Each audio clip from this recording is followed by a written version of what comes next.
یہ قرآن مجید کی وہ آیت ہے جس کو نبی علیہ السلام نے فرمایا کہ قرآن مجید کی سب سے زیادہ عظمت والی آیت آیت الکرسی ہے، اور جو بندہ آیت الکرسی پڑھ لیتا ہے وہ جنات سے اور باقی آصف وغیرہ سے محفوظ رہتا ہے۔ آیت الکرسی کی بہت فضیلت ہے حدیث کے اندر، چنانچہ ہر نماز کے بعد آیت الکرسی پڑھنی چاہیے، خاص طور پر رات کو سونے سے پہلے ضرور پڑھنی چاہیے، اور جو بچوں پر دم کر دے تو بچے محفوظ رہتے ہیں، ڈراؤنے خواب نہیں دیکھتے، اور اگر بڑے دم کر لیں تو وہ بھی آرام کی نیند سو جاتے ہیں۔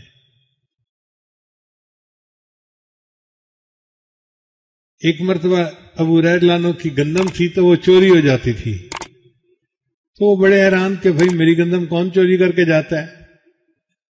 لوگوں کو کہا کہ بھئی کون ہے جو چوری کرتا ہے؟ پھر چوری ہو گئی۔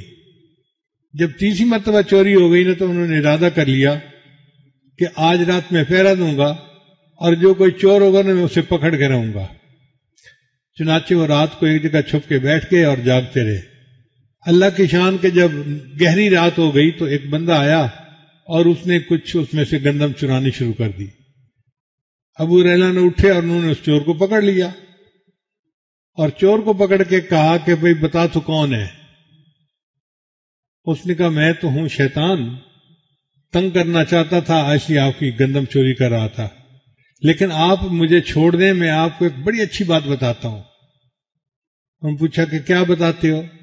اس نے کہا کہ جب تم آیت الکرسی پڑھتے ہو نا تو تم میرے ہتھ کنڈوں سے محفوظ ہو جاتے ہو۔ تو ابو ہریرہ نے اس کو چھوڑ دیا۔ پھر سوچتے رہے کہ بھئی یہ مجھے بتا گیا ہے، پتہ نہیں سچ بتایا ہے یا جھوٹ، میں صبح نبی علیہ السلام سے ضرور پوچھوں گا۔ اب جب صبح ہوئی تو نبی علیہ السلام کی خدمت میں حاضر ہوئے۔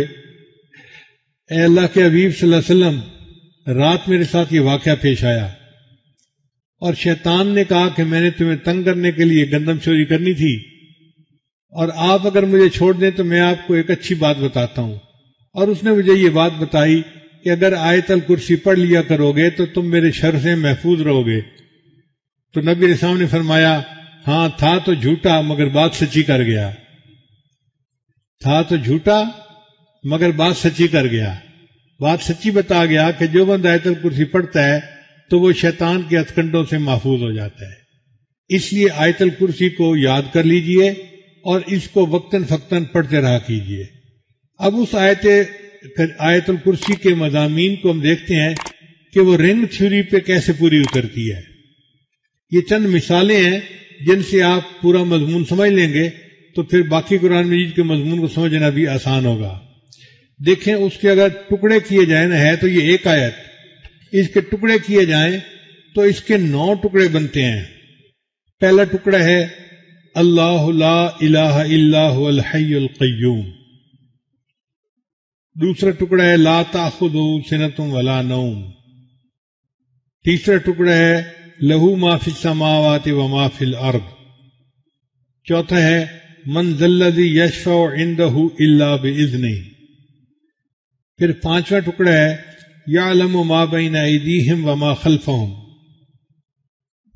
پھر چھٹا ہے ولا یحیطون بشیء من علمہ الا بما شاء، پھر ساتواں ہے وسع کرسیہ السماوات والارض، پھر آٹھواں ہے ولا یؤودہ حفظہما، اور آخری ٹکڑا ہے وہو العلی العظیم۔ اب یہ 9 ٹکڑے بنے، ان میں جو 5واں ٹکڑا ہے نا وہ ٹکا ہے، یعنی وہ اصل پوری آیت کا لب لباب ہے، وہ ڈائمنڈ ہے، جیسے رنگ ڈائمنڈ ہوتی ہے اس کا اصل رنگ ہوتا ہے، رنگ کا اصل ڈائمنڈ ہوتا ہے، اسی طرح اس پوری آیت کا جو اصل ڈائمنڈ ہے وہ یہ 5ویں آیت ہے۔ 5ویں آیت اللہ کے علم کے بارے میں ہے، وَلَا يُحِيطُونَ بِشَيْءٍ مِّنْ عِلْمِهِ إِلَّا بِمَا شَاءَ۔ اب اگر 5ویں آیت یہ ہے تو باقی 8 آیتیں رہ گئیں، تو 4 ایک طرف اور 4 ایک طرف۔ اب آپ پہلی 4 کو دیکھیں، ان کا ایک مضمون چلے گا اور پھر 5ویں بعد وہی مضمون الٹا چل پڑے گا۔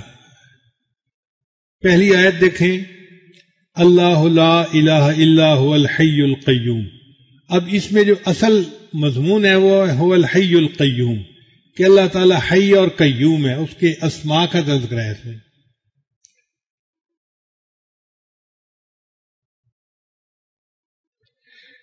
پھر دوسرا ٹکڑا ہے آیت کا لا تأخذہ سنۃ ولا نوم، اس میں جو اہم بات ہے وہ ہے لا تأخذہ، کہ اللہ تعالیٰ کو نیند بھی نہیں آتی، اونگ بھی نہیں آتی۔ پھر تیسرا ہے لہو ما فی السماوات و ما فی الارض، جو آسمان اور زمینوں میں ہے وہ اللہ کا ہے۔ پھر چوتھا ہے من ذا الذی یشفع عندہ الا باذنہ۔ پھر پانچواں جو ٹکڑا ہے وہ تو ڈائمنڈ ہو گیا نا درمیان میں، ولا یحیطون بشیء من علمہ الا بما شاء۔ پھر آگے جو ساتواں ہے وسع کرسیہ السماوات والارض، آپ دیکھیں کہ ساتواں جو ہے یہ تیسرے کے ساتھ ملتا ہے، اور جو چھٹا ہے وہ چوتھے کے ساتھ ملتا ہے۔ چوتھا تھا من ذا الذی یشفع عندہ الا باذنہ، اللہ کے اذن کے سوا کوئی شفاعت نہیں کر سکتا۔ اور جو چھٹا تھا وہ تھا ولا یحیطون بشیء من علمہ الا بما شاء، تو ادھر ہے الا بما شاء اور ادھر ہے الا باذنہ، تو مضمون ایک جیسا ہو گیا نا۔ تو پانچویں کے اوپر والی آیت کا اور نیچے والی آیت کا مضمون ایک جیسا۔ پھر اس سے اوپر آ جائیں لہو ما فی السماوات و ما فی الارض، یہ تیسری آیت ہے، اور یہاں پر ساتویں آیت پہ آ جائے وسع کرسیہ السماوات والارض، تو سماوات والارض کا مضمون یہاں بھی ہے اور سماوات والارض کا مضمون اوپر بھی ہے۔ پھر دوسرا ہے لا تأخذہ سنۃ ولا نوم، لا تأخذہ یہ اہم ہے، سمجھنے والی بات ہے۔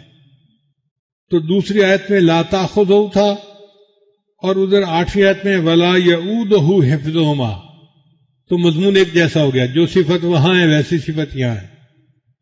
پھر پہلی صورت تھی وہو الحی القیوم، اور ادھر آخری جو ہے صورت، اس آخری جو ٹکڑا ہے اس میں آتا ہے وہو العلی العظیم۔ تو حی القیوم جو اللہ کی اسماء بیان کیے تھے، تو آخری صورت میں بھی اللہ کے اسماء ہی بیان کیے گئے ہیں۔ تو اگر آپ دیکھیں تو درمیان والے ٹکڑے کے علاوہ جتنی آیتیں ہیں سب ایک دوسرے کے ساتھ ترتیب کے ساتھ جڑی ہوئی ہیں۔